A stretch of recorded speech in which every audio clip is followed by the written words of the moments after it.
অনেকের প্রশ্ন থাকে, ব্লাড টেস্ট থেকে কি কোনোভাবে আর্লি স্টেজে ক্যান্সার ধরা যেতে পারে?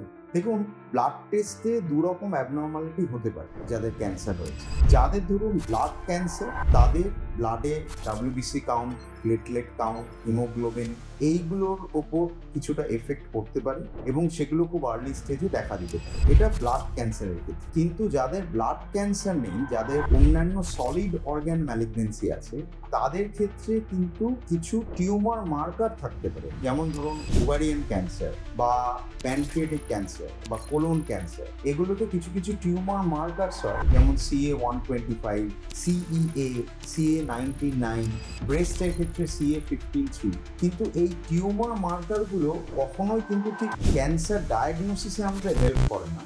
তার কারণ এই টিউমার মার্কারগুলো ক্যান্সার ছাড়াও আরও অনেক বিনাইন কন্ডিশনে ব্লাডের মধ্যে বেশি থাকতে পারে। এই টিউমার মার্কারগুলো কখন আমাদের কাছে ইম্পর্টেন্ট? যখন কারো ক্যান্সার চিকিৎসা চলছে, তার ক্যান্সার চিকিৎসার রেসপন্স কেমন হচ্ছে সেটা আমাদের কিছুটা বুঝতে হেল্প করে। এবং যারা ফলো আপে আছেন, ক্যান্সার চিকিৎসা কমপ্লিট হয়ে গেছে, তাদের ক্ষেত্রে এই টিউমার মার্কারগুলো করে আমরা বুঝতে পারি যে জিনিসটা ফিরছে কিনা। স্পেশালি যাদের এই টিউমার মার্কারগুলো প্রথম যখন ডায়াগনোজ হয়েছিল, তখন যদি বেশি থাকে তখনই এটা কাজে লাগে। তো মূল বক্তব্য হচ্ছে, এরকম কোনো স্পেসিফিক টেস্ট এখন অবধি রুটিনলি অ্যাভেলেবেল নেই যেটা ব্লাডে করলে আপনার ক্যান্সারটা খুব তাড়াতাড়ি ধরা পড়বে। তবে আপনার ক্যান্সার ধরা পড়ার পরে কিছু ব্লাড টেস্ট আছে যেগুলো আমাদেরকে ক্যান্সারটা অনেক সময় কনফার্ম করতে বা সাপোর্ট করতে সাহায্য করে। ধন্যবাদ।